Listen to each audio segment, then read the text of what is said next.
Hey everyone, I'm Megyn Kelly. Welcome to the Megyn Kelly Show. We have breaking news from all over the world today. In California, Governor Gavin Newsom is comparing himself to a literal psycho, to a cannibal. We'll tell you what that's all about. First, though, I unfortunately have to remind you once again of the deadly consequences of the Democrats' far-left immigration policies.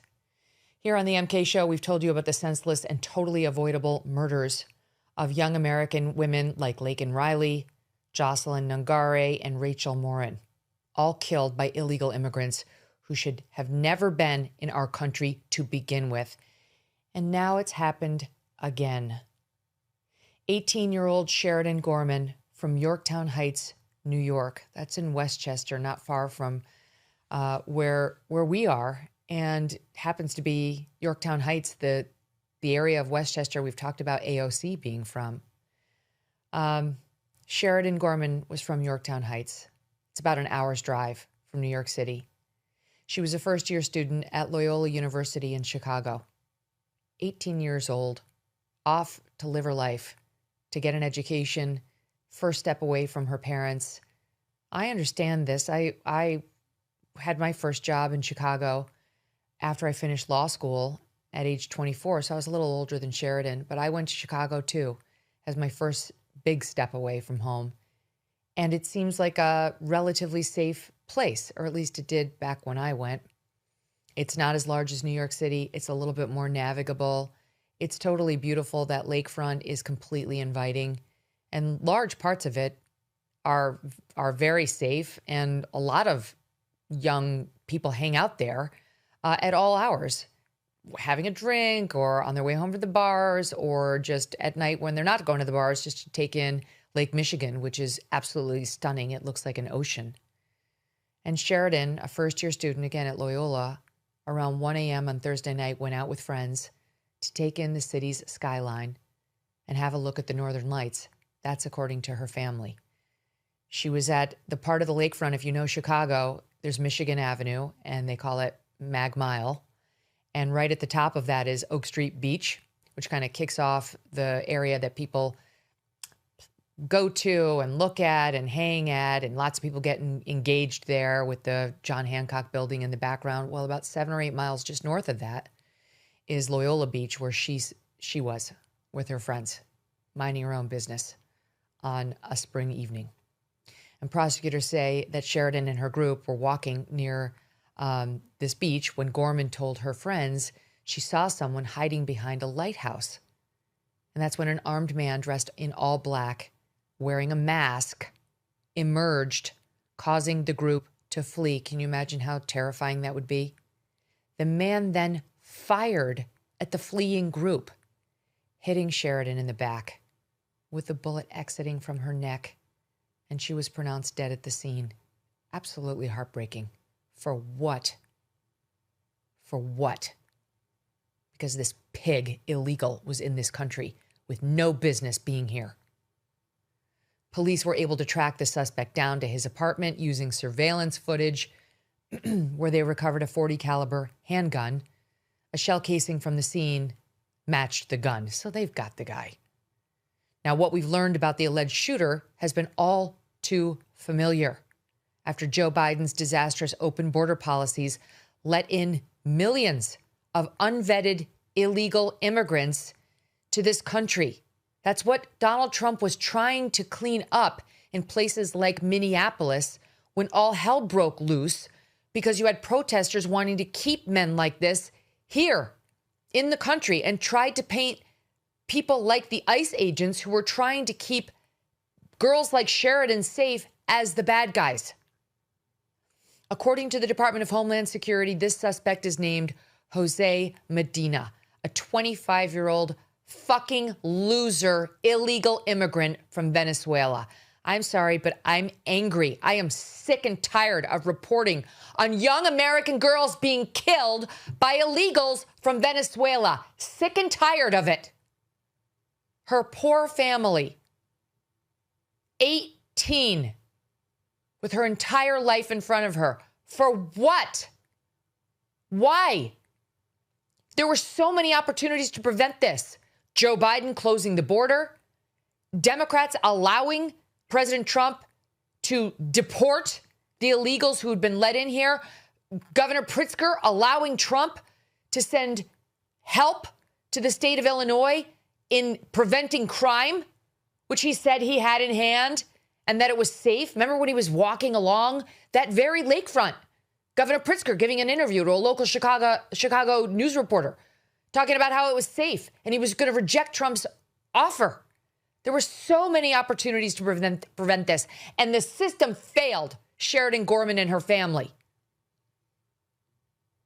DHS says Border Patrol apprehended Medina back on May 9th, 2023. But the Biden administration released him into the country. Then he was nabbed again. As is so often the case with these illegals, he was nabbed again on June 19th, 2023 for shoplifting in Chicago. Really didn't take him long to continue breaking our laws. And once again, he was released. And there does not appear to have been any coordination with ICE or any calling of ICE to let them know that they had arrested an illegal. Chicago is a sanctuary city. Illinois is sanctuary. They wouldn't have done, they have a policy against doing that.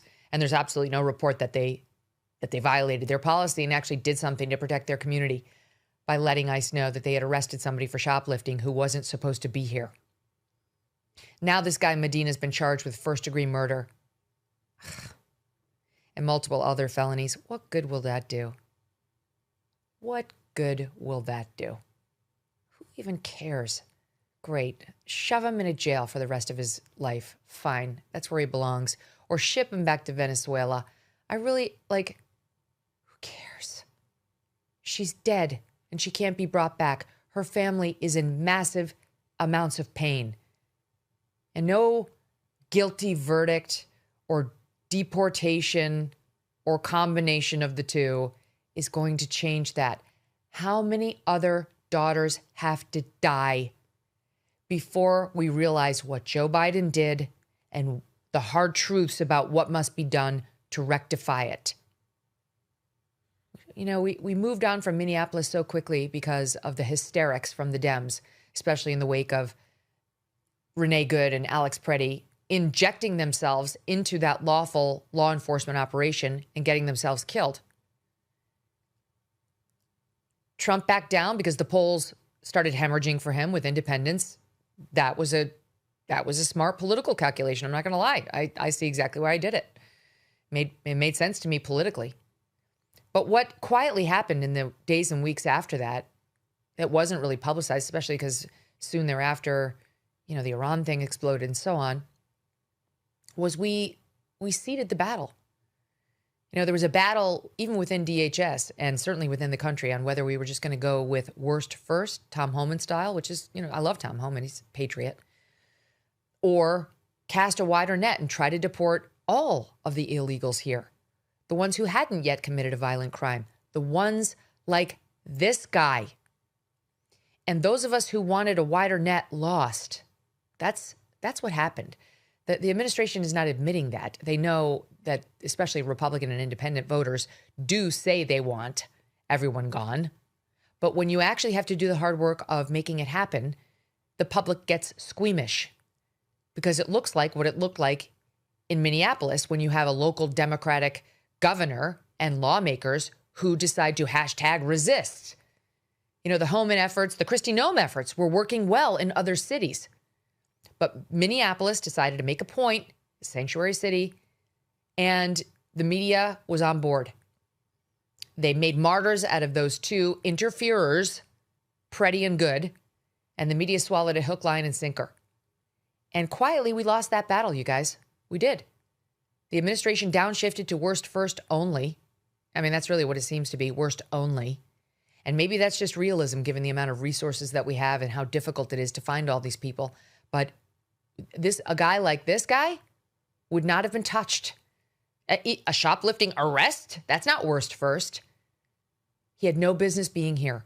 He should have been part of the dragnet. We should not give up on the other illegals. They all need to go. Whose child will be next? So this guy now charged with first-degree murder, great, and multiple other felonies. But he missed his first court date on Monday because he's reportedly hospitalized with tuberculosis. Wonderful. So he's got communicable diseases as well. This is just senseless. It never should have happened. Sheridan Gorman should be alive and well today and thriving in Chicago, taking in the sights and the sounds of that vibrant, dynamic city and coming of age in it with her young friends. And Joe Biden and all the Democrats who supported his reckless, needless, inexplicable open border have blood on their hands. I genuinely take no pride, pleasure, or joy in rubbing their faces in that. I wish we on the right who objected to this border situation, what was happening, had been wrong, that it was somehow it worked out. Somehow these people just became law-abiding citizens who wanted to pay the bills and send money home to their families. It was always bullshit. Yes, there's some small collection who wanted that and didn't break the law, but let's be honest. As Trump said infamously at the bottom of that escalator, they're not sending their best. He knew it then. He knows it today. There are political realities that caused him to quietly change without admitting it, that policy. And more Americans are going to die as a result of what Joe Biden did and these Democrats, what they did in Minneapolis. Sheridan's family releasing a statement that reads, quote, "This is the loss of a daughter, the loss of a sister, the loss of a future filled with milestones that will now never come. Our family is forever changed." Her family says Sheridan was a devout Christian, a star bowler, and was extremely excited to begin studying business at Loyola last fall. Sheridan's mom, Jessica, telling the New York Post, quote, "We are going to get justice for Sheridan. We have a voice, and it's going to be heard. We are beyond shattered." For the listening audience, we're showing a picture of the two of them. Beautiful Sheridan with her long brunette hair, her gorgeous mom with her blonde hair. They look so similar. The two of them, all smiles, looking like they love life and they love each other. Through tears, Jessica, Sheridan's mom, saying, quote, "When they say that your heart is broken or it feels like it's ripped out of your chest, it's real. It's so real. I wouldn't wish this upon anyone." It is absolutely heartbreaking. It is awful and unnecessary. But Democrats, I have to be honest, they don't seem to be that moved by this. And the same people who are out there, Governor Pritzker, laying a wreath in honor of Alex Pretti, the protester who interfered with a lawful law enforcement operation, very little to say. He's, of course, a Democrat with presidential aspirations, silent on this murder in his state, which was preventable for days. She was killed on Thursday. It took him until Monday to post on X, quote, "Sheridan Gorman's murder is a tragedy, and the person responsible must be held accountable to the fullest extent of the law." The person responsible. You mean the illegal immigrant from Venezuela? Where's that? The one who was already arrested, who you didn't turn over to ICE? That one? Then my deepest condolences to the family, friends, and Loyola University community grieving this devastating loss. May her memory be a blessing. No mention of the suspect's immigration status. Yesterday, Pritzker's office also releasing a statement that reads in part, quote, "The Trump administration needs to stop politicizing heinous tragedies and instead focus on real solutions."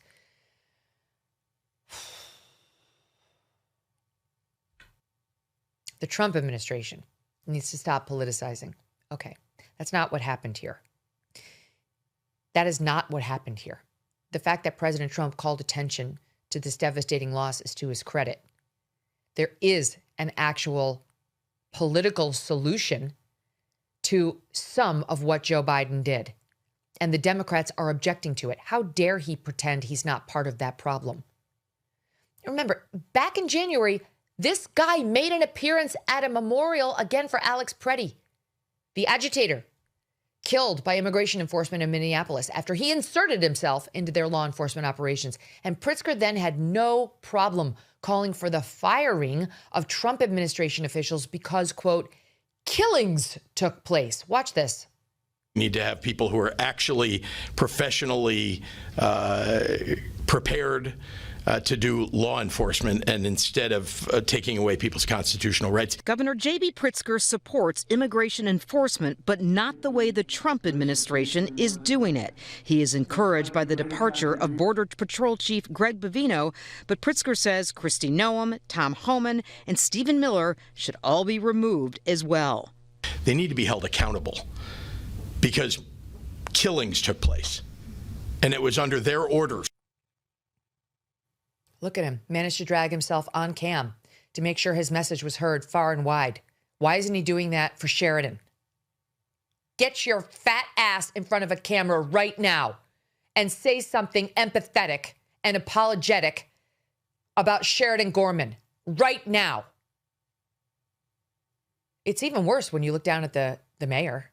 Chicago's far-left mayor, Brandon Johnson, has been silent about Sheridan's murder. Nothing. He has nothing to say. He clearly doesn't give a shit, which we knew, but at least they generally try to make it look like they care with like an anodyne statement along the lines of what Pritzker did. But Brandon Johnson, nothing. He had no time for Sheridan Gorman. He's tweeting about other things, but couldn't be bothered to tweet about or say something on camera about Sheridan.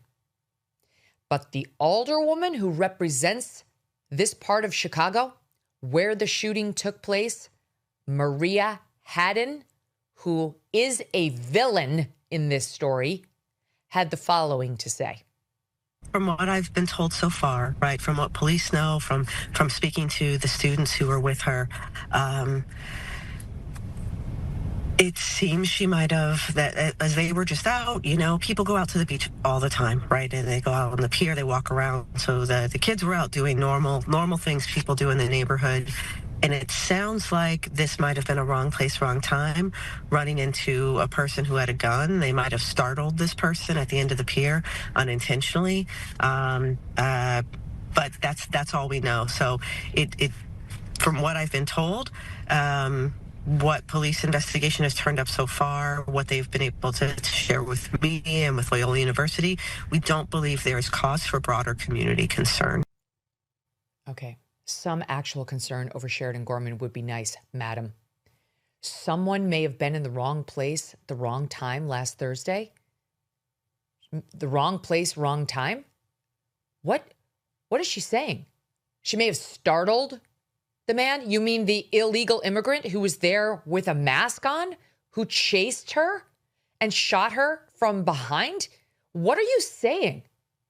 She has completely recast what happened as just an accidental startling, leaving out, of course, that this was an illegal to begin with. That now that she said something that outrageous, even the Chicago press is calling her saying, are you a fucking idiot? Sorry, that's my term. And she's gone totally dark. She won't take calls. Her office won't respond. Get out there and do better, ma'am. You owe this to your constituents. You owe it to Sheridan. How dare you paint it as this, an accidental startling, by some law-abiding citizen who happened to have his gun. He chased her. He shot her as she was running away. She did absolutely nothing wrong. How dare you? We were planning on leading with this story all morning, and we're working on our opening here. And about a half an hour before we went to air, something heartbreaking happened. We received an email to our show account. You can email me, Megyn, at megynkelly.com. That goes to our show account, and I have a great gal named Meg Storm who takes in all the emails for me and then sends them to me. And the email that we received took my breath away. It was from a friend of Sheridan's mom, Jessica. The mom is Jessica. It turns out Jessica went to our show in Westchester this past fall when we took the show on the road. Jessica's friend Stacy sent along these photos. Stacy is the brunette. She's the friend who sent us the emails. And Sheridan's mom, Jessica, is on screen right in the striped jacket. The other woman on screen left is Jessica's twin sister, Nicole. And they look so much alike, so you probably could figure that out on your own. Look at them. Look at Jessica. She's wearing her red, white, and blue, loud and proud. So much pride in this nation, which she clearly loves. All that it could offer her and her family, her sweet daughter, Sheridan, who she was probably so excited to see off to college and probably had that tearful goodbye that moms and daughters have, and that moms have in general with their kids when they send them off to a school on a different part of the country and pray that they'll be safe. I'm so sorry. I'm so sorry, Jessica. I'm sorry this happened to your daughter and your family. I'm sorry that the Democrat Party did not protect beautiful Sheridan. And I promise to do what Stacey asked us to do in her email to our show, which was to use this platform to help you get justice for your daughter and to do what we can to make sure no one else's child is taken too soon by someone who has no right to be here, and to hold the politicians accountable who caused it and minimize it and therefore set another person up for disaster in the United States. You've been hearing me talk about Pure Talk a lot lately. Pure Talk is veteran-led, so helping veterans is their North Star. They have donated over $500,000 to America's Warrior Partnership. That's a fantastic organization that's on the front lines of preventing veteran suicide. And Pure Talk's creating American jobs with a U.S.-only workforce. Yes, it would be a lot cheaper to send jobs overseas like other companies do, but they are committed to delivering the best experience possible for their customers. And Pure Talk's service, they give you the same towers, the same network, same 5G coverage as one of the big guys, but for a fraction of the price. Pure Talk supports veterans every single day and creates American jobs. If you want to give it a shot, dial pound 250 and say Megyn Kelly to switch to Pure Talk. That's pound 250 and just say Megyn Kelly to switch on over to Pure Talk, America's wireless company, Pure Talk. Don't miss a moment. Subscribe to this show on YouTube and follow me on Insta, Facebook, and X. Joining me now for reaction to this and more, it's an NR day here at the MK Show. National Review Editor-in-Chief Rich Lowry and National Review Senior Writer Michael Brendan Dougherty, or as we call him, MBD. Become an NR Plus member today and find all of their work. It's infuriating. It's infuriating, Rich, when you see the actual human toll of the Joe Biden policies, which we've talked about at length, and the reaction from Pritzker and the nothing from Mayor Brendan Johnson. Your thoughts? Yeah, well, it used to be a taboo that you couldn't talk about these cases until Donald Trump started talking about them and angel moms and dads when he first rose to prominence about 10 years ago. And this doesn't mean that all illegal immigrants are murderers or terrible criminals, obviously, but the other side won't acknowledge that it's a unique tragedy when you have someone who shouldn't have been in the country in the first place snuffing out a young life like this. And it isn't though this guy was a mastermind and snuck past our authorities.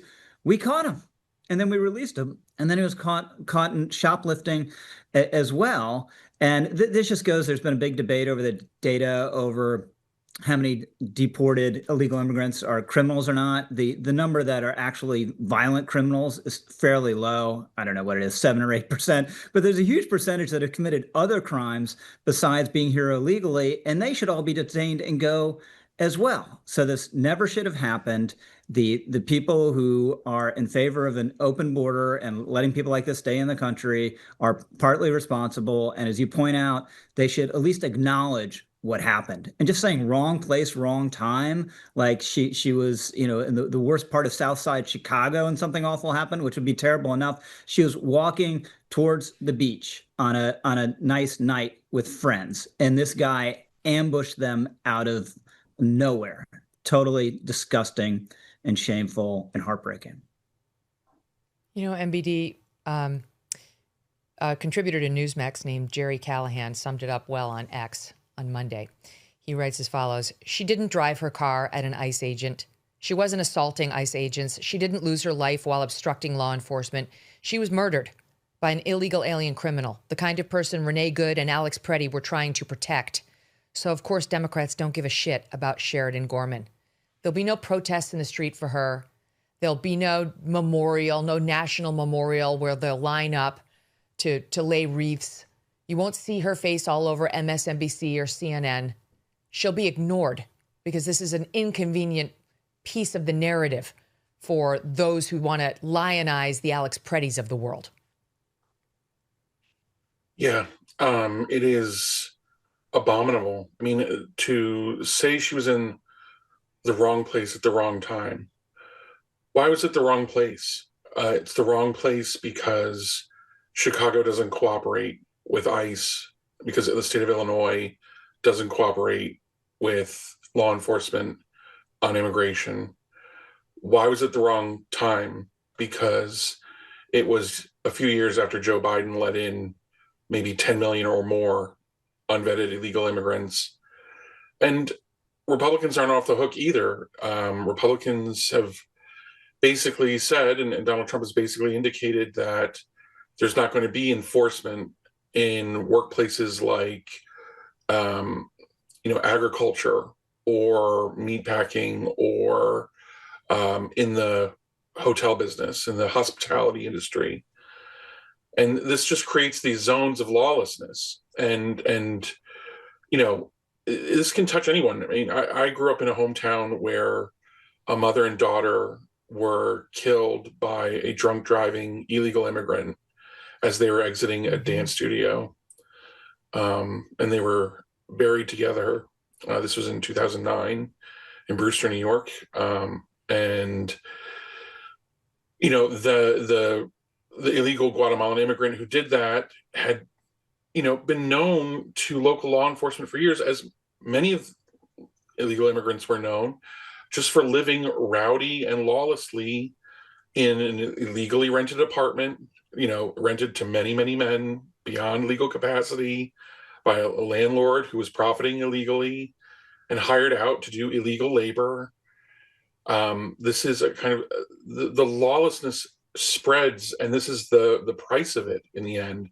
Is people think it's just we're getting cheap labor, cheap exploitable labor, landscapers and meat packers and people that work at hotels quietly. And we do, but we also get this lawlessness. We also get the New York Times. It's not worth it. The New York Times reported we get violation of child labor laws because the Biden administration let in so many illegal immigrants who were minors that couldn't be put anywhere, and they were put to illegal work and dangerous work in this country. It's an offense against the laws we make, and the laws we make to live in a decent society. And we're basically saying that these people should live indecently, and then we pretend to be shocked at the crime that happens as a result. It's beyond reckoning. And I think this should be hung on every politician who wants to back off of this effort to bring law and order to our society, to bring people into legal conformity, to live in a republic as full citizens. And that means not being preyed upon by criminal aliens. It means not being undercut by them in the labor market. It means, it means a land that's governed by our laws.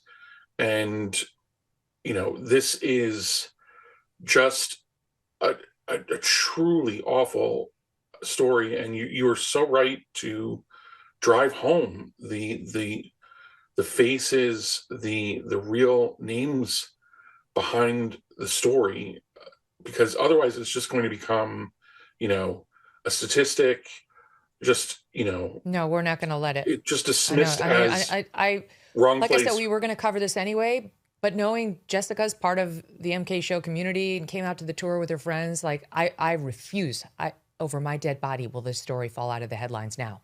I will make sure. I will absolutely make sure. And if JB Pritzker has the balls to actually run for president without making this a massive mea culpa before, during, and potentially after, I'll be all over him. I mean, we'll call his office every day. I don't care.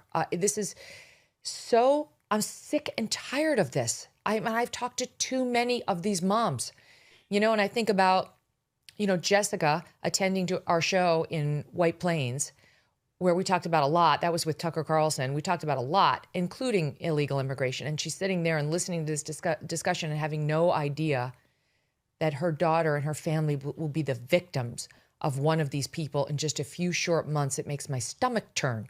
And Rich, it's not just a problem with illegal immigration. As I point out, why was this guy lingering where young people fraternize on the lakefront in a mask with a loaded gun while he's an illegal with an arrest record? Why? Yep. Right? Because I'm going to guess if they had adequate police presence there, they wouldn't have let somebody who was clearly an illegal, who I guarantee you spoke very little English, if any, sit there with a mask and a loaded gun where our youth hang out. And all I can think about is that interview that J.B. Pritzker gave to the local, we actually pulled it. It's the local NBC5 Chicago. Her name is Marianne Ahern. And she pressed him on the violence in Chicago.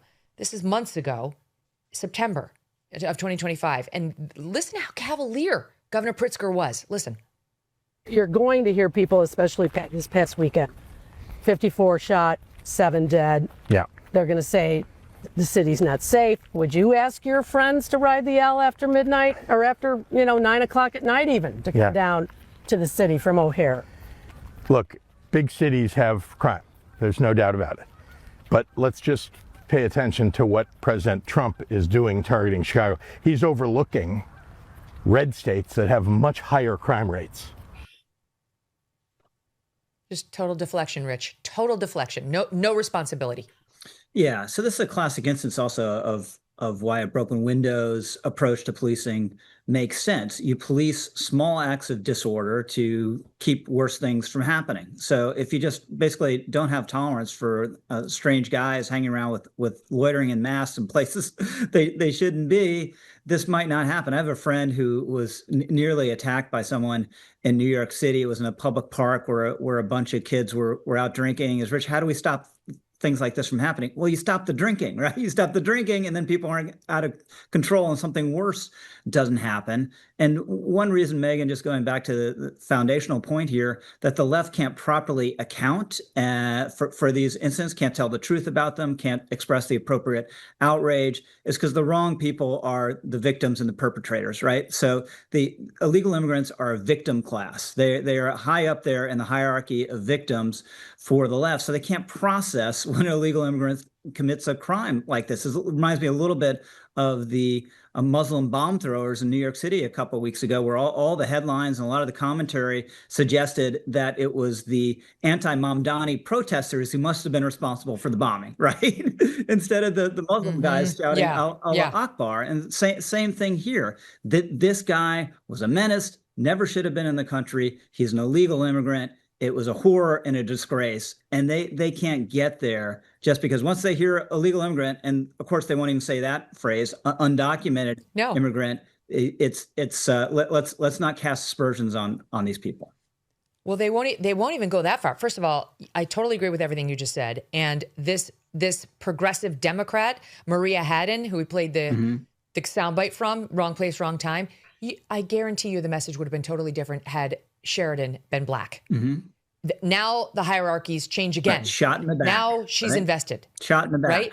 Yeah. Now, exactly. Now, because now, I'm sure in this woman's mind, any black American is actually valued more than a white American. And when you're doing the progressive hierarchy, illegal immigrant, brown skin from Venezuela definitely is over white girl from Westchester, but is not over black girl from Chicago. And I guarantee you this is the way Maria Hadden thinks. And so she would have expressed outrage. She would have had the right tone. She wouldn't have pulled any bullshit about wrong place, wrong time. She must have just startled him. Absolutely not. We looked at this woman's history. It's right out of central casting, of course. She's got the resume that you would expect. She's a Democrat. She was first elected to city council in 2019, graduate of Ohio State. From her campaign website, they tell us she's the first black queer woman elected to Chicago City Council, a servant leader with a background. Now listen to this. This is a bunch of words that say nothing other than she's utterly unqualified. This is like progressive speak for nothingness. A servant leader with a background in community organizing and participatory democracy. Maria has become an independent, progressive champion of the people in city council who advocates for not just her ward, but communities across Chicago. Before becoming alderwoman, Maria Haddon was the executive director of Our City, Our Voice. Again, more gobbledygook coming your way. A national nonprofit organization she founded to enable communities and local governments across the country to redesign democracy for more empowered and equitable participation. What? Here it goes again. Her expertise in public participation is grounded in grassroots organizing efforts for social change. She goes on. She's a member of Local Progress, a movement of local elected officials advancing a racial and economic justice agenda through all levels of government. It goes on and on like this for paragraphs, Rich. To your point of she's a know-nothing who has advanced only one thing throughout her entire career, and it appears to be some racial hierarchy, which she is now applying to Sheridan Gorman, a dead constituent who is 18 and deserves better. Yeah. So Antonin Scalia said the longer the introduction for someone at an event, the less consequential they are. And if you apply the same rule to a bio, this person is a total non-entity. It's all meaningless phrases and all suggesting, right? It's just another way of saying she has this perverse racialist view of looking at the world that you outlined, where the whites are the oppressors. If a white girl is victimized by a terrible crime, she was in the wrong place at the wrong time. Kind of by definition, it is a twisted and perverse way to look at the world. Here is MBD, this same alderwoman, Maria Haddon, on January 21st. She's talking about Holocaust remembrance, a Holocaust remembrance resolution. Listen here, SOT 3. Holocaust Remembrance Day and the visits that I've gone and all the efforts for lifting up the stories of the survivors and of the people who didn't survive, I think are core to the American experience that I have as well, because as a Black American, we're always looking to our past to center ourselves in the fights that we also still face. We have a president in this land that is demonizing people that don't look like him. We've seen that before. And right now, we have ethnic cleansing, xenophobia, anti-Blackness, anti-poverty happening and being carried out by our government. They are acting against us. They are stealing our people. They are kidnapping them, and they are trampling our rights. And what's next? Okay. Where's that passion to blame government when we really need it and the government happens to be Democrat? I mean, if you ever catch yourself saying that you're inspired by the Holocaust stories because they remind you of your own story, just stop talking. Just center yourself. Stop talking. Yes. I mean, and by the way, her background suggests another angle to this story, which is also underexplored. So I bet you if you go and look at the background of the nonprofit organizations she's been a part of, I would bet you anything they are listed as a partner organization to another nonprofit that coordinates services for illegal aliens. In every region of this country, there are nonprofit organizations funded by leftist billionaires that connect churches, immigration lawyers, illegal landlords, illegal employers, other nonprofits. And basically what they do is they engage in kind of a legal conspiracy to evade the law. Each of them knows who is, a mandatory reporter, or who is obliged by the law to say this or that, or who is not obliged to say this or that. And so everyone is coordinated to protect illegal landlords from inspections, illegal employers from law enforcement, or to guide people the right way, to coach illegal immigrants not to incriminate themselves if they're asked questions by law enforcement. And this is everywhere. And it involves, There's a local group in my town that does this. I'm sure there's one in yours. And I would bet you anything that the same people donating to this alderwoman's campaign donate to these organizations, work for them, and profit from them. I mean, that's the other thing, is that they're protecting a massive profit center for not just the illegal landlords and illegal employers, but also for the lawyers and the other nonprofits who justify themselves to their donors by saying, I helped 300 people this year basically evade law enforcement. And now, unfortunately for Maria, we are going to start digging. Now we're interested. So she's not going to be able to just coast along as Chicago alderwoman, responsible to no one. We will be calling attention to whether she's connected with such groups and what else she has to say. She's not going to get away with leaving it as at wrong place, wrong time. I don't care if we have to call her office every single day for the next year. That's what's going to happen. This woman will amend that statement to offer the proper empathy, or she will never stop hearing from us. This is insane. We can't allow them to get away with this. And the media so far, Rich, has been predictably awful. NR had an article about it yesterday. So far, though, just FYI, the Washington Post, zero coverage. Zero. The AP, zero. NPR, zero.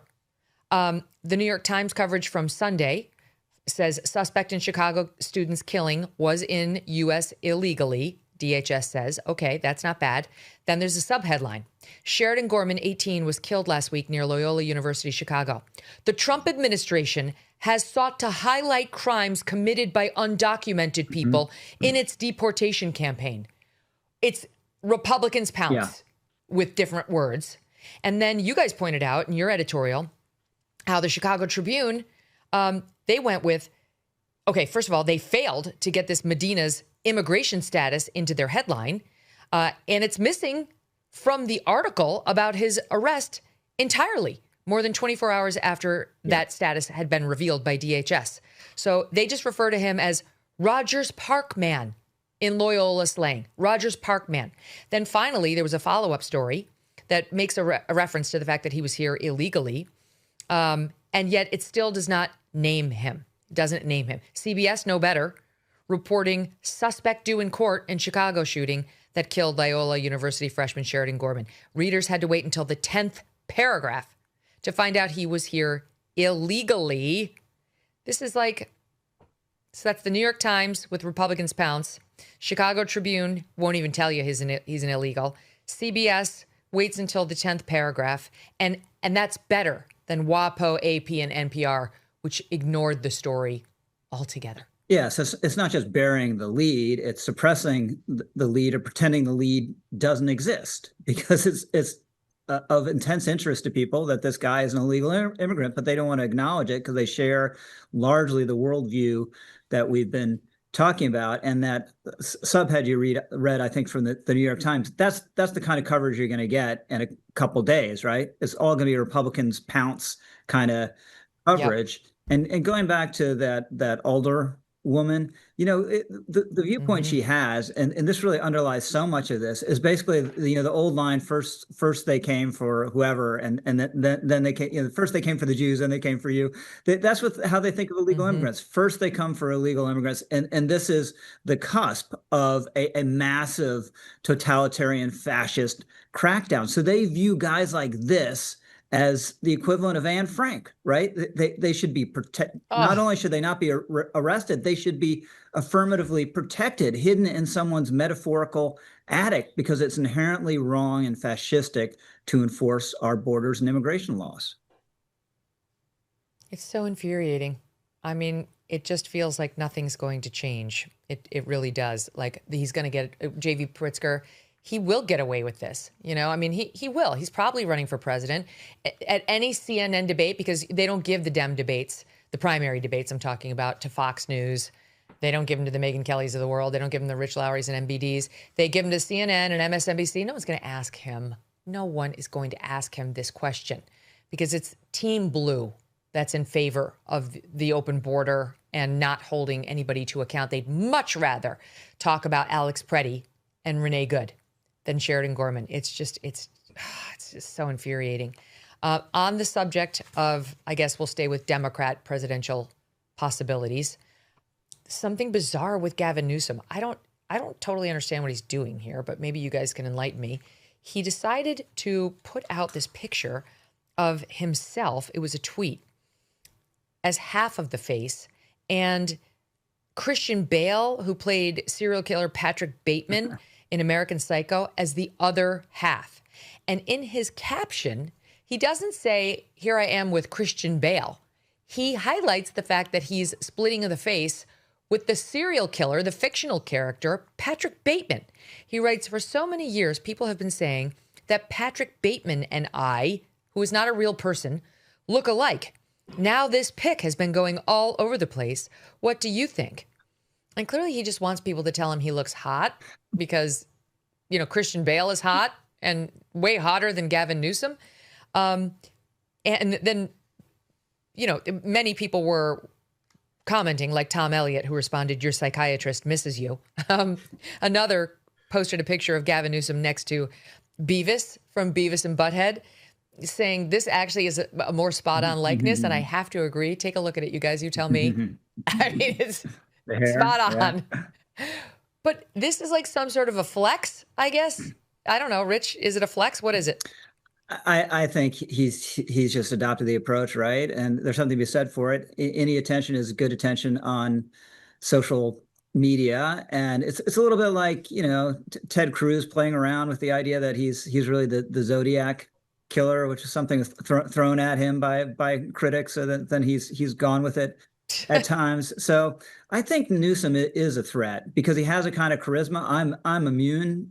Totally immune to his charm, and I consider him so oleaginous. He's basically like a walking fire hazard at any moment. You know, nice his hair might go up in flames. Oily. But the name, part of the name of the game in presidential politics is just being more likable and having more of that X factor than anyone else. And Newsom, at least, I hate to say, is in that game. Whereas Pritzker, no, you're right. He's trying to say, I've got main character energy. Mm-hmm. That's what he's trying to say there. I got all the kid terms down here. And here is who he would like you to think he reminds you of, MBD. Just a reminder, this is from the American Psycho trailer.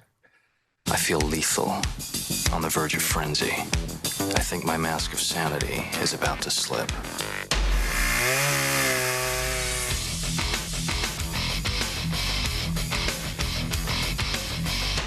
Do you have any witnesses or fingerprints? Actually, yes.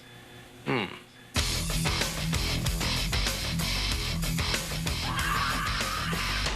You're inhuman. I know my behavior can be erratic sometimes. Hey, Paul! I just had to kill a lot of people! I mean, I'm just thinking, MVD, if they bring you on the Newsom campaign, you're not going to encourage this line of promo. Well, you might be surprised. Okay. So it's very funny. Patrick Bateman was written to satirize the Reagan era 80s. He's a Wall Streeter obsessed with his pinstripe suits, his business, you know, the tasteful thickness of business cards, and scoring cocaine, and then he fantasizes about killing his colleagues and prostitutes in his psychotic dreams. And the idea is that he has this mask of a friendly, young, successful, young urban professional, but underneath is a kind of insatiable bloodlust and will for power. A politician would normally never dare compare themselves to this kind of person because it's so incriminating, and because politicians themselves are thought of to be these masks hiding unbelievably perverse urges and ambitions and desires. But in a way, like, I think Rich is right, and you're right. There's main character energy here, and he's embracing it in a way that's like, I'm funny, I'm not afraid, I'm willing to take a joke at my own expense, even a sick one. And I think it. I actually think it shows. And on top of that, Yeah, let's got himself a segment on the MK show. Yeah. All right, stand by. Maybe. All right, Gavin. MBD is available for part-time consulting. Rich keeps him pretty busy over at NR, but you might benefit from his perspective. I guarantee you would. Stand by. Much more with the guys after this. When you bring a child into the world, your perspective changes overnight. Suddenly, you're thinking years ahead about childcare, school, the future milestones. Well, part of loving your family also means thinking about their future, even in sometimes uncomfortable ways. Life insurance, yes, that's what we're talking about. It's not a fun topic, but it is one you need to think about. Ethos makes getting life insurance so fast and so easy.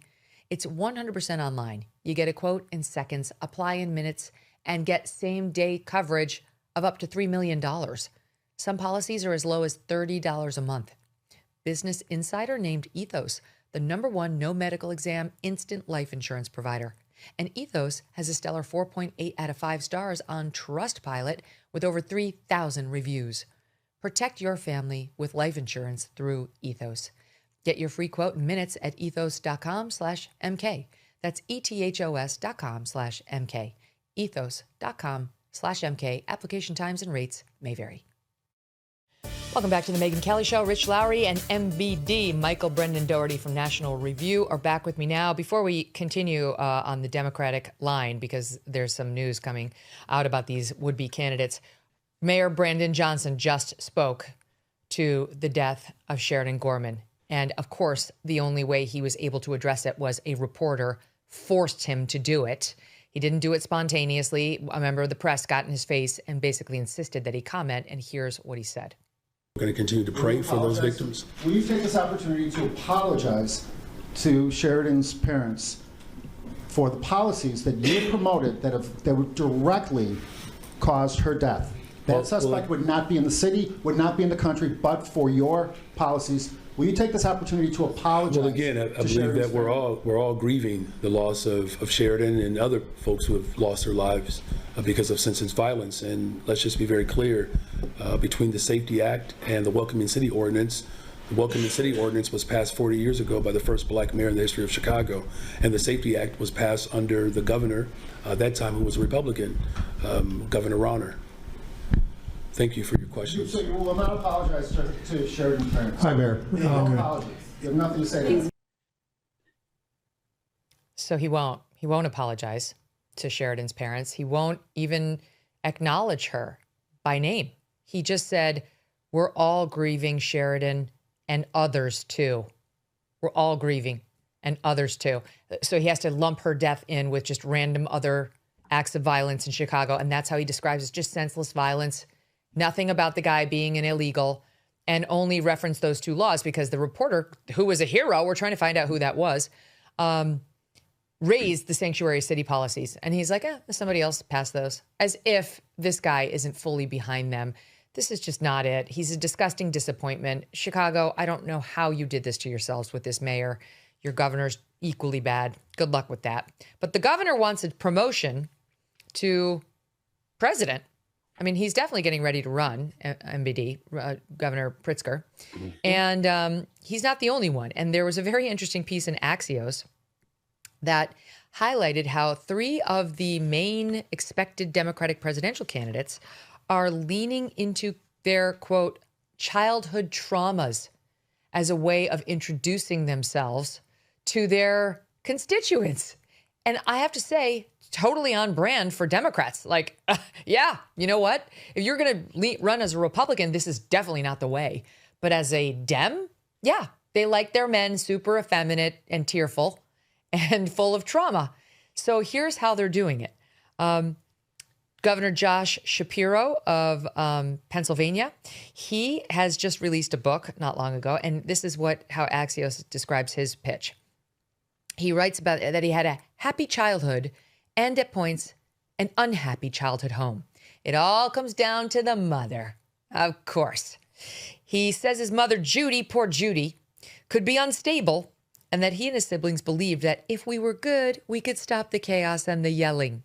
Shapiro notes that he wrestled with whether to discuss such private family matters. Right on, Josh. Those are the right instincts. This is not for public consumption. But ultimately did so because Democrats wanted him to. No, because others have lived through similar experiences and because his mother's behavior influenced his leadership style. You see, he says, it explains why I always sought to solve problems. I had to anticipate a problem or a pain point before there was a blow up. There was this exchange when CBS's Gayle King pressed him on that passage last month. Watch. My mom taught me to be a fighter. My mom taught me to be someone who looked out for others. And in many ways, and I hope she's able to see this one day, my mom is the hero in that book. And I would not be here but for what she taught me. Okay.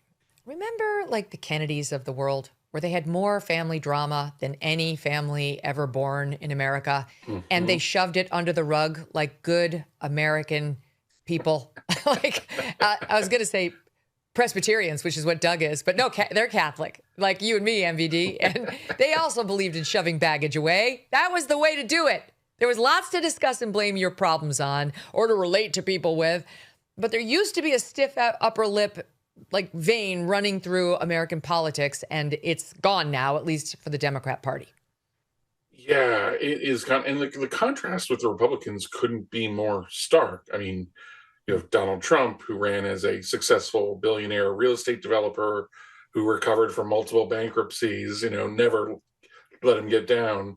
Before him, you had Mitt Romney, another entirely successful businessman and a grandfather to like an entire tribe of young businessmen and successful people. Yes. And before him, war hero John McCain, survivor of Hanoi, Hilton, and someone who'd never cried about it either.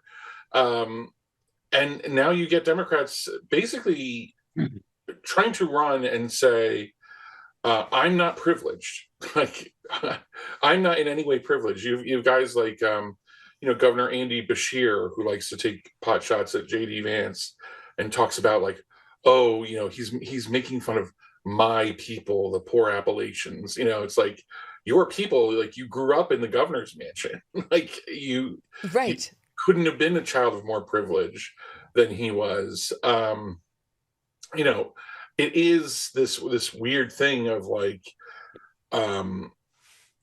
there's a kind of bonding and heroism in mental dysfunction and,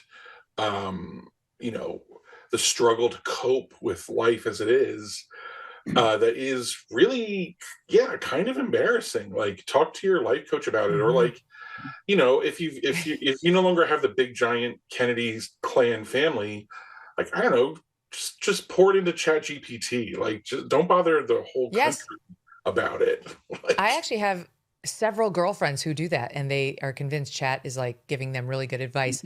But I agree with what you said, and it was actually a very important point. It was a very important point about that this is actually not a healthy thing to do, like to spend all this time ruminating over your childhood trauma. Like you said, tell it to your therapist or whatever, but I don't even know if that's a great idea. I have a great therapist who doesn't allow this kind of thing at all. Like whenever you sort of give him a pity point, he redirects you to like forward-looking action. You know what I mean? Like choices you can make that assume personal responsibility. And I love him for that. But we don't do rumination. And this is what the Democrats want to do. They want to do it from public office. They want to do it while running for public office. They consider themselves the empathetic ones, Rich. This was a very widely circulated clip of Abigail Shrier, who wrote a great book about the dangers of rumination and went on Joe Rogan and discussed it. And listen to how she explained it here. I never really considered that until your book. Until I heard the title of your book and I read the synopsis of it. I never really considered it. I never considered that thinking about your problems all the time and talking about your problems all the time literally make the problems grow. That's right. I mean, it's the number one symptom of depression is what they call rumination, this pathological obsessing over your pain. Yeah. That's why stuff like exercise, that's one of the reasons, aside from chemical reasons, one of the reasons that doing anything, that running errands is good for your mental health, getting out of your house and accomplishing anything is good for you. But sitting around talking and thinking about your problems, that's a bad habit. And the best cognitive behavioral therapists and others, the dialectical behavioral therapists, the ones who do really well with depression, the first thing they do is try to break that bad pattern. But a lot of therapists just indulge it. So, I mean, it's an interesting psychological discussion, right, Rich? But it's like, it actually is relevant because this is what the Democrat Party writ large has been doing for years now. I mean, how long would it take you to find 20 TikTok videos of leftist women crying about their made up problems or their fake disorders or listing, and there'll be multiple. It's not going to be one thing. It's going to be like 5 disorders that they've got that they need you to know about, which make them special, which just leads on to the cycle. And then they have to elect leaders now who are starting to talk like them, as opposed to pull up your bootstraps, put your big girl pants on and get out there. Yeah, they've all driven and participated in this culture of therapy. And not only is it not good for you, I assume that Josh Shapiro's mother's still living. If you have to say, I hope she'll one day see that what I said in my book wasn't insulting to her and that she's the actual hero, you shouldn't have said it. You shouldn't have said it. It's disgusting. Wait, there's more on that. Wait, let me just add to that, Rich. Forgive me for the interruption. But on Mother's Day last year, he posted on X, Axios pointing out this was evident, he expressed gratitude to his mother-in-law, quote, who showed me unconditional love. What did he say about his mom? She raised me to care about the world around me. He's throwing shade at his mom on X. He damned her with faint praise. I lost my mother several years ago. We could have put a gun to my head, and I never would have said a disparaging word about her. So there's also, this is part of our culture where we think being revelatory and being authentic or quote unquote authentic are healthier and more courageous. And I just don't think that's necessarily true. And this was really brought home to me. I went to Hyde Park, home of FDR, a while ago, and they showed us his study. And of course, he was paralyzed after this awful bout with polio. And what he would do when visitors came in, they'd roll him down a ramp. The ramp would collapse and it'd be normal stairs when the visitor came, and they'd roll him behind a desk, get him into a chair, and he'd play around with the stamp collection. And this was so painful for him. He could only do it for like 20 minutes or so. And the person would come in and have no idea there was anything wrong with him. He was such a bubbly personality that he would just talk the whole time, and no one would think, he's not walking around the room, or he's not really moving. And then after 20 minutes, the person would be ushered out, the steps would go up, the ramp would come, and that was artifice, but also extremely courageous. He'd give speeches standing, with his arms almost giving out, because he was so obsessed with not seeming like a victim. And a more recent example of this, MBD mentioned John McCain. I was covering him, I don't know, I think it was in 2000, and I was on the press bus with McCain, early stages of campaign where you're really intimate with the candidate, and all the reporters had left, and I left my notebook or something, or tape recorder. So I went back after all the reporters were supposed to have left this van, and he was sitting in the back with an aide combing his hair. And I asked someone, why is an aide combing his hair? He can't lift his arms above here. But he didn't want people to know. He didn't want to advertise that because he was not a victim, right? So that's the way in which I think this whole approach to life and how people deal with hardships is misbegotten. That reminded me of something that happened at Fox News. Forgive me because I'm not going to remember the guy's name right now, but we were covering Bridgegate with Chris Christie, remember? Where they intentionally shut down the traffic over the bridge, and everybody was very angry at Chris Christie, and it kind of ruined his presidential chances. It was a big scandal years ago. Anyway, we were having a Democrat politician from New Jersey on to talk about the scandal. And we were broadcasting from a Fox News tent in Times Square, not from the Fox News studio, because we were hosting the Super Bowl that year at Fox. And it was like a promo, there was footballs everywhere. I was like, get excited. So whatever, we were a little off site in a weird venue. Well, he comes over, he goes like up the stairs, he sits next to me. And during the segment, I'm interviewing him, and he's not looking at me. He keeps looking into the camera, which you should look into the camera when you're remote like you guys are. It's weird if you're not looking at the camera. But if we're sitting together on the set, you should look at the anchor, because that's what the audience understands conversation to look like. Well, he wasn't looking at me, he kept looking at the camera. And then like when we had a moment like where the mics were down and somebody else was talking, I'm like, it's okay, you can look at me, just to try to make the shot look better. Long story short, I later found out he would have looked at me, but he was blind. He was blind. He's legally blind. He actually had like normally he would be using a cane. Someone, unbeknownst to me, because I wasn't watching, helped him get on the set very subtly.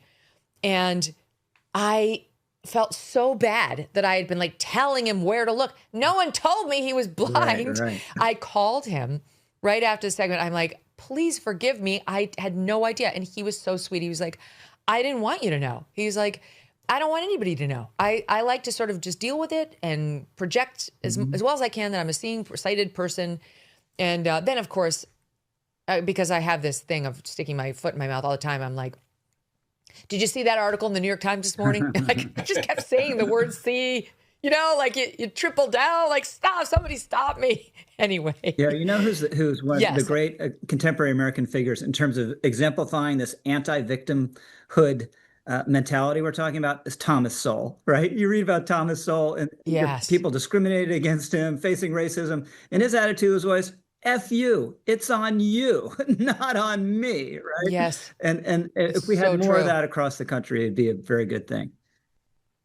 And speaking of incredible Black scholars and leaders from whom we can learn a lot, Eli Steele and Shelby Steele and his son Eli, the same.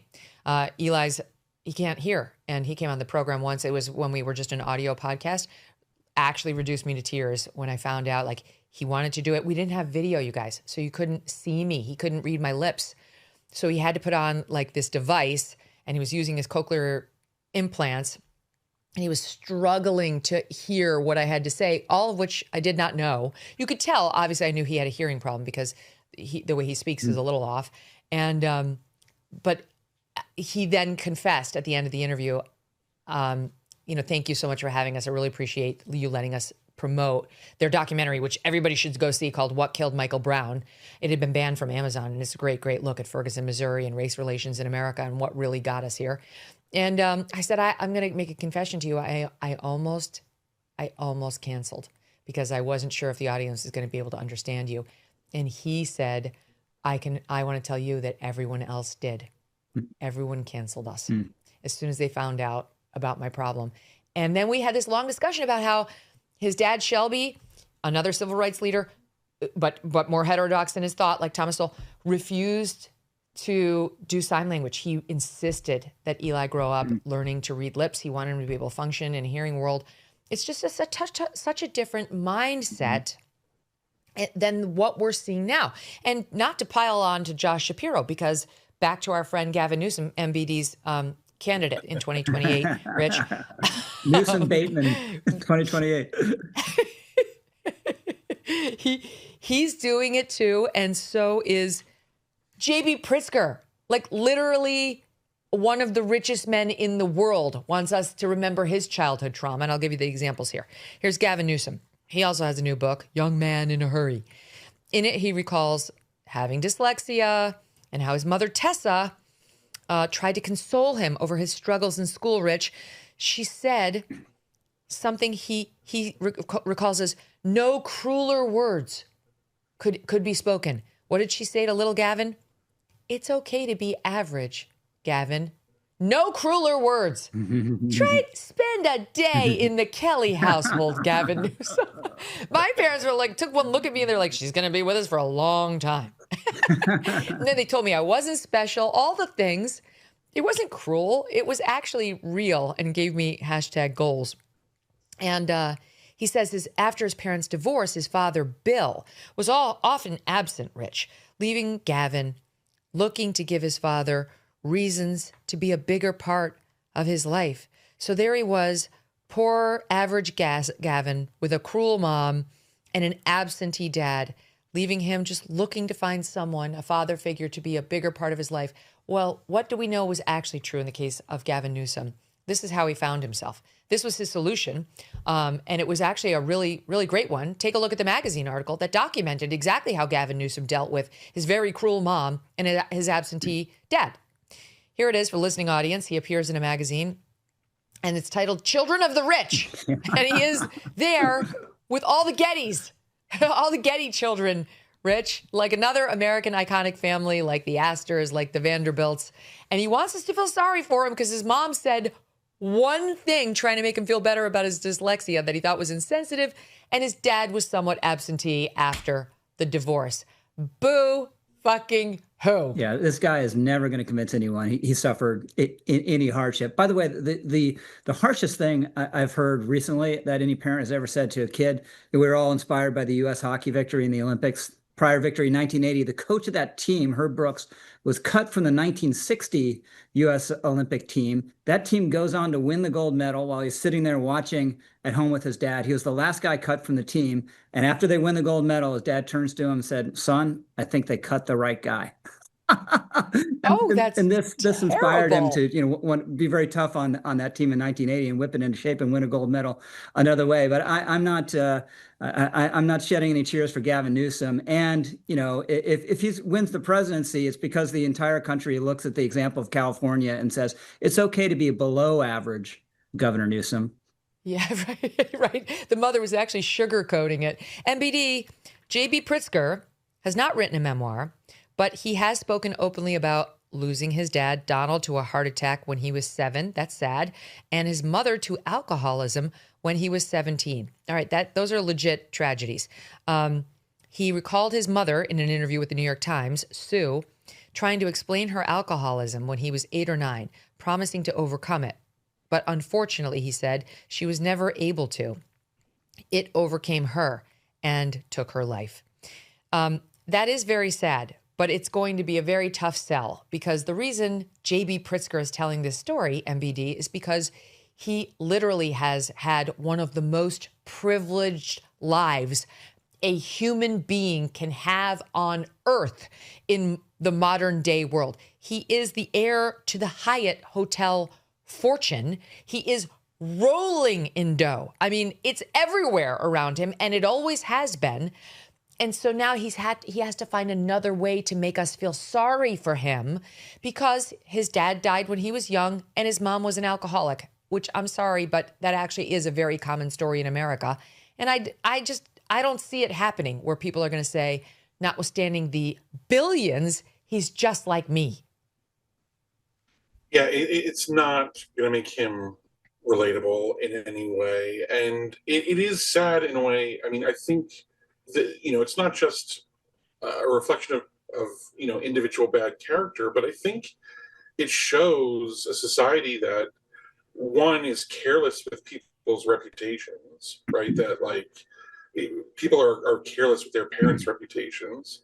And it's also one, I think it reflects a loss of faith in, providence, that, the kind of bedrock belief that nothing is going to happen to you in this life without the loving permission of God behind it. And if you believe that, then all of the tragedies in your life are in some way ordered to your final good and salvation. And that's why people write their memoirs at the end of life usually, because that's when it becomes clearer that these obstacles, tensions, or tragedies actually brought about something great or good or necessary in their life over the long run. But instead we get this wallowing in the pain, which again does no one good. And I think it's literally a drag, literally an emotional drag, but also a spiritual drag down from a noble tradition of honoring our parents and having faith in that our life has a meaning and that these tragedies give it that meaning, to something else, more nihilistic, more despairing, and the only way we can relate to each other is through wallowing in meaninglessness and in upset and terror at the universe. It's all right. I have a follow-up for you. I have a follow-up for you, though. Is there any chance that this is playing the long game because they're calculating their likely opponent is either someone named J.D. Vance or someone named Marco Rubio, both of whom have amazing origin stories that are legit and pretty well known at this point? Yeah, I think that is a huge part of it. And Vance and Rubio both now have their stories are kind of merging in some ways. the story is like, I come from a working class background. I come from people that struggled and saw struggle. And yeah, there might have been a year where Vance lived in a house that was in total income got to six figures. A lot of working class families live like that. If you're if you're a rigger, or if you're in some, kind of dangerous factory work. But of course, you're also then dependent.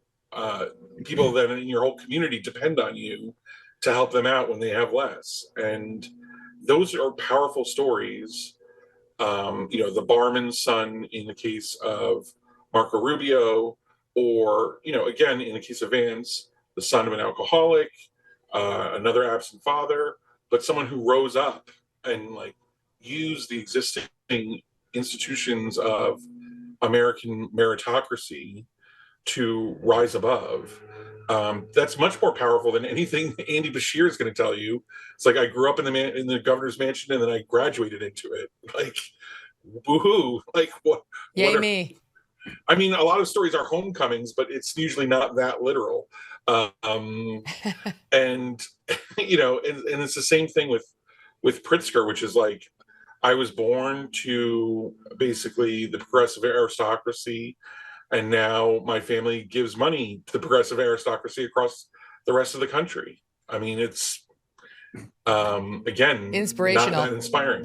Yeah. One thing that was unusual about the rise of Donald Trump, among many others, there was just zero, right? His father was a very tough guy. I'm sure his father said really harsh things about him a lot, right? His brother goes the wrong way, becomes an alcoholic. Trump's at military school for a while, right? But zero of this. And his story was like, I know how to fire people, and I know how corrupt politicians are because I've worked the system, so I can fix it, right? So it was none of this attempt to create Trump's attitude is exactly the opposite, Rich. You're right. Trump puts a positive spin on everything, right? That's why in some instances you're like, am I getting the straight skinny here? Because I felt like that was a defeat, but he's selling it like a victory, and I don't know what to believe. But it's to his credit. I mean, it's helped him, and it's helped the United States way more than it's hurt. And it's one of his, I think, best qualities. I've told the story before, but I gave him an interview when we fought for that 1 year when I was at Fox. And then we did a special, a special that aired on Fox broadcast channel, not that FNC, but the broadcast channel. And it didn't do that well because it was across from a series finale of some major show that everybody loved. It did fine, but it wasn't like gangbusters. I talked to him the next day. You would have thought it was the Super Bowl in ratings. The way he was like, oh, the numbers, they're huge. I'm like, this is so funny. He knows exactly what the numbers are. He knows that they weren't huge. Yeah. And he knows we lost, I think, to CBS because of this series finale. But it's just Trump. He's going to say it was amazing and it was awesome and it was wonderful, even if it wasn't, which is exactly the opposite of the instinct of all these Democrats who were like, boo-hoo, my mom was mean in that one comment that one time. Yep. Trump could be out there like, they shot me in the head. Right. They tried to put me in, he does complain here and there, but just usually with a sense of humor and a way of trying to expose what the other side is as opposed to make you feel sorry for him. All right, I want to keep going because I'm interested in the J.D. Marco thing in light of what we're seeing right now in the Republican Party. And you guys are great people to ask about this because I would say, just knowing you both, Rich, you're probably more on the hawkish side of the party, and MBD's probably more on the non-interventionalist side. And right now the party's having, I don't know if you call it a civil war, a fight. Republicans love to fight with each other. I mean, it's the thing, on the right, they never march along to party orders, unfortunately. They're not like the Democrats. They're like individualism and we have disagreements. Let's hash them out. Let's fight. And then they lose elections badly. And they're like, oh shit, we need to get along for a little while. So where do you see the current battle going? How about that one, MBD? Because right now, the conventional wisdom is that the more neocon-y, more hawkish wing of the party which had felt out of favor with Trump, they had thought Trump was more of a non-interventionalist with some hawkish instincts. We had Soleimani, we had al-Baghdadi, and then, of course, prior to now, we had the Iranian nuclear plant strike in Venezuela. I don't think even they were anticipating full-scale war with Iran. So they're feeling that their star is ascendant, their worldview is ascendant, and the non-interventionalists are on the descend or irrelevant entirely, but they make up some 20% of the party, that latter group at least, and young people in particular lean towards non-interventionalists. So where does that leave the Republican Party now, its future and the likely battle to come on the presidential nomination front? I think so much depends on how successful this operation in Iran really is. There's just, you've seen the polls that while Republicans are broadly supportive of the president and his mission in Iran, they're worried. They're worried about gas prices. They're worried about the war dragging on, and they're worried about mission creep. And that's why the president is out there kind of every few days saying, like, it's all almost over, or it's 4 or 5 weeks, or we basically finished the job already, but it's not finished yet. He's obviously conscious of this dynamic. And, the latest poll I saw today was only 66% of Republicans really back the president on the war in Iran. That's actually a very low number for Donald Trump or for any Republican president in a major initiative. There's always a tendency when a pollster calls you up and asks, do you support this or that? I think most people go into those conversations thinking, I don't want to accidentally help the side that I'm against. So even if I have a problem, I'm going to kind of hedge towards the president and my party. But you're seeing 6 support in the party, very little in the Democratic Party, very little among independents. If you are Ben Shapiro or Mark Levin or some of these commentators who are saying, like, I want to take ownership of this, and we're the ones who really own and define Trump presidency now, and the America lasters are this tiny rump that doesn't matter anymore.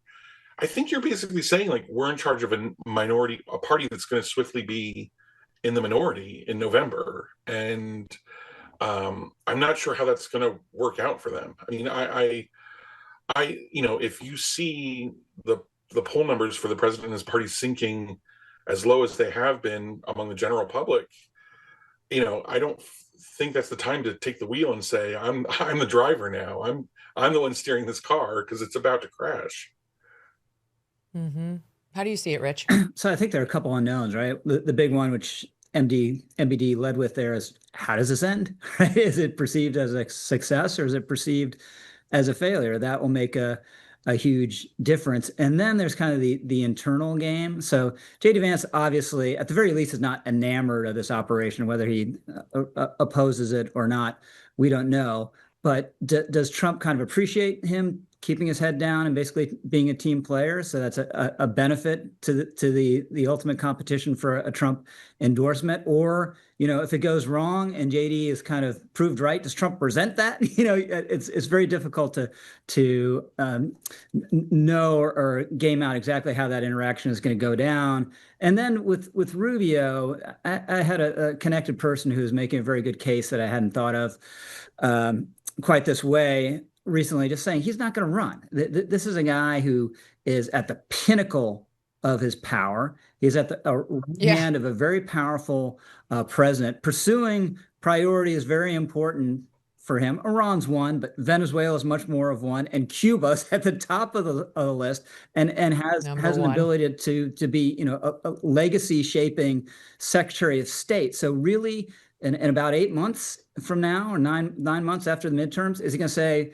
forget it, I'm quitting all that, I'm giving all that up, and I'm going to the pizza restaurants in Iowa and living there for the next year and a half, and what might be an underdog campaign against a J.D. Vance who's a favorite? Why would he do that?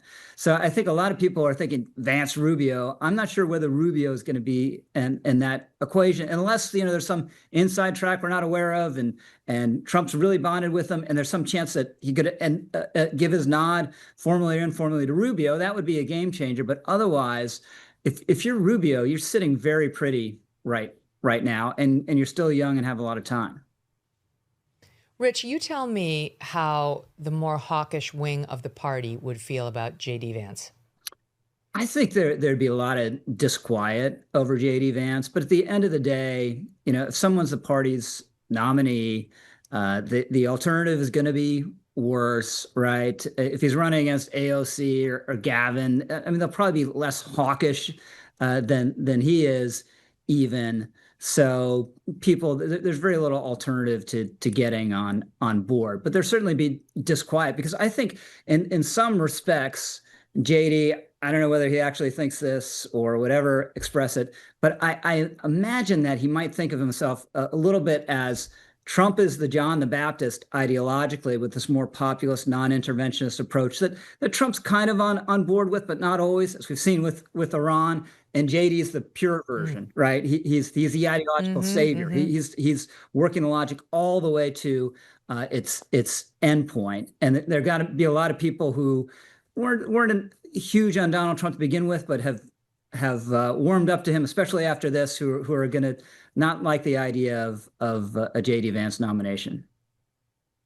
Oh yeah, I mean that's one of the things I saw you write this week. MBD was like it's kind of funny to watch those same people like the Ben Shapiros of the world who was literally a never Trumper now try to claim ownership of him. Like yes, this is I'm MAGA. This is my movement. And looking at sort of the more non-interventionist wing of the party, which was something Trump had repeatedly said he would be pursuing. No war in the Middle East, no wars, no new wars, no war with Iran, he even said, as like theirs or casting that wing as though they didn't know Trump at all and they've never been really pro-Trump or MAGA. Yeah, I mean, you can go through YouTube clips, the Trump Vance ticket promoted itself as the peace ticket, et cetera. And then that didn't mean completely no military action whatsoever, but he was absolutely a critic of long drawn out wars in the Middle East that didn't yield anything. And, you can find a clip from the 1980s where he talks about what we could do to Iran, but that doesn't eliminate what he said at every campaign stop and rally. And the fact is, like, the reason that Mark Levin in 2015 said he would never vote for Trump, the reason Ben Shapiro said he'd never vote for Trump, is because Trump was invoking this other Republican tradition, which, has roots in the party, going back to before World War II, of not wanting to plow under every other boy from the heartland in order to fulfill some kind of dream of global dominance. And that part of the party is still with us, and it's never really gone away. And it's kind of risen up after people have looked at what does it cost us to try to manage the Middle East into our into behaving the way we want it to. That there's a paradox to power, right? That, and there's a paradox to security. Like one man might think like the only way I can be truly secure is if I install cameras in all my neighbors' houses to make sure I know exactly what they're doing and I'm safe all the time. But at the same time, that costs you your mental peace, it costs you money, and it makes you paranoid about every single thing that's happening in your neighborhood. Similarly, with the United States, suddenly, we have to worry about what's in the textbooks in Karbala in Iraq, if you're trying to manage the entire globe. A lot of Republicans, don't even trust the DMV to take care of their driver's license, let alone the Department of Defense to, turn Mesopotamia into a Madisonian paradise. Oh God. So like, well, that's one take.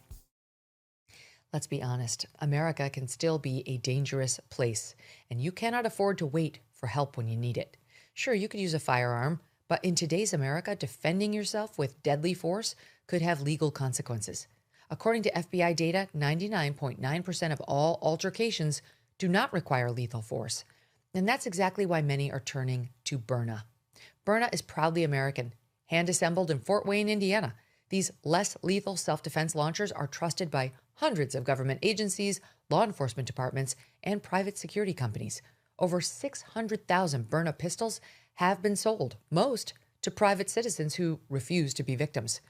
Byrna launchers fire rock-hard kinetic rounds and powerful tear gas and pepper projectiles capable of stopping a threat from up to 60 feet away. No background checks, no waiting periods, and Byrna can ship straight to your door. Take responsibility. Protect your future. Visit Byrna.com right now or your local Sportsman's Warehouse. That's BYRNA.com or your local Sportsman's Warehouse. Visit now and be prepared to defend. Feeling sluggish, bloated, not quite like yourself? Life constantly bombards us with silent threats. Processed foods, artificial light, nonstop stress, all of which can disrupt gut health, drain energy, and weaken immune health. When that happens, it's not that your body is broken. It's that it might be missing the right inputs. That's why I want to tell you about Armra Colostrum. It's packed with more than 400 bioactive nutrients that they say can work at a foundational level to fortify gut health, support immune health, fuel recovery, and promote whole body vitality. Strong gut integrity can support metabolism, skin and hair health, and even performance and recovery, which is why colostrum has long been valued by some elite athletes as well. If you are looking to take back control of your health from the inside out, consider Armra, and they have a special deal for you right now. Go to armra.com/Megyn, ARMRA.com/Megyn, or just enter Megyn when you check out to get 30% off your first subscription order. That's ARMRA.com/MEGYN. I think it's important to check in with a real salt of the earth American citizens and see what they're thinking. And thanks to a correspondent for Jesse Waters, who used to do this kind of thing himself, we can take you right to the heart of the American youth vote, see what they're thinking about this war here in SOP 14. What college you guys go to? UTC, FAU, Sacred Heart University, Ohio State. Spring break 2026. What is the game plan? Drinking, blackout with my rack out. What issue facing America is the most important to you? What bikini I'm gonna wear next? Obesity is terrible. ICE, not personally, I'm legal. Getting a tan on the beach. What have you heard that Donald Trump has been doing recently? Gulf of America. That's the last thing I kept up with. We're going to war with Iraq. That's been crazy. What do you do in Colombia? You got Maduro out? You must be happy. I'm very happy. The Ayatollah's dead. What? Who? What? What is that? Who the is Ayatollah? I've never heard that word in my life. Lewis, what's Ayatollah? I haven't heard. I found out about Chuck Norris yesterday. That was more devastating to me. If you were in charge, how would you take on Iran? Yeah, all my girls and we would all start putting belts on them. We get a bunch of girls in bikinis, we make them run across the battlefield. All the guys are distracted, we all run in. Look at him in his eyes, I guess. Flirt with him. I'd blow him up. I don't know enough about it, but I would probably wipe it out. Drop a bomb, baby, bomb the out of him. Where is Venezuela? I don't know. I'm drunk. I don't know. Venezuela? Isn't that in Spain? No. Rich, in all the strategy meetings you've had at NR and coming up with your editorials, I bet no one, not MBD, not Charles Cook, ever said we should lead with blackout with my rack out. I thought the same thing you alluded to at the beginning of that clip. This guy is the next Jesse Waters, right? Just give him 10 or 15 years. Yes. The way he works for Jesse. Yeah, the way there we go. He's working for O'Reilly. Can I come back following to in his boss's what MBD was saying? Model. Because I don't think it's just a statement in 1980 from Trump. I mean, he's made hawkish sounds about Iran across the decades, and I think he genuinely hates this regime. And I also think temperamentally, we've seen it, especially in the second term here, this is a guy who loves exercising power and loves doing it at maximum discretion. And if you're commander in chief of the United States, what does that lead you to? You're going to lean on the U.S. military. And I think just the operation against Maduro and the lightning success of that led him to believe, this could be similarly successful. Now, this is a much tougher nut to crack, and we'll see how it turns out. But I think this is a Trump thing, right? He wasn't talked into it by anyone. He wasn't tricked. I don't agree with that. He was talked into it by Israel. That's not true. It's not anti-Israel or to say Trump is a weakling, to say that he was talked into it by Netanyahu and Netanyahu's surrogates like Lindsey Graham. He's the commander in chief of the United States. He's the decider. And if he didn't want to do this, of course he's the decider. So it's not, you know. No, but sure, that's not the same thing, Rich. To Yeah. be talked into it is not the same thing as saying someone else made the decision for him, Right, which but removes he agency decided. from But Trump. there are people trying to talk him out Yes, of it, he did. and people trying to talk him into it, and he makes the ultimate. Who was trying to talk him out of it? One person. Well, lots of people on the outside. Now, it's true that the planning process was truncated. You know, all the kind of downsides of this are very Trump. If you want to look at it in a negative way, impulsive decision, over optimistic about it. We're talking about his optimism earlier. There are upsides to that. No planning process, or very truncated planning process, and kind of erratic goals. That's all Trump. This has all the hallmarks of a Trump operations, which is why the buck stops with him on this. You know, no one else is responsible. He's responsible. He's the one decided to launch it, and it's understandable why he did it.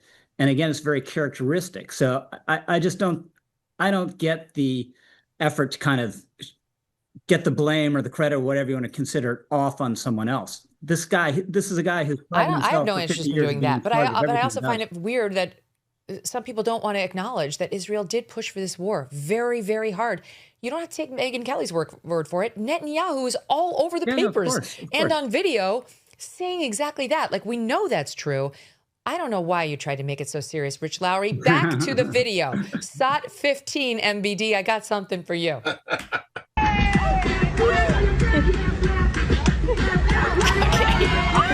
Someone in a bikini twerking on spring break.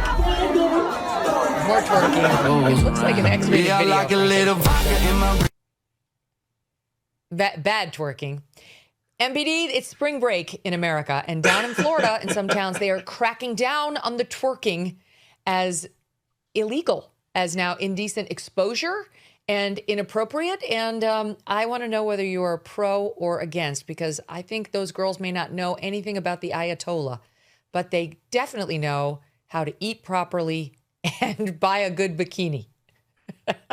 Yeah, I mean, listen, the glory of American life is that Americans pursue happiness however they want to, and they're not being instrumentalized into some global mission where they have to care about the Ayatollah if they don't want to.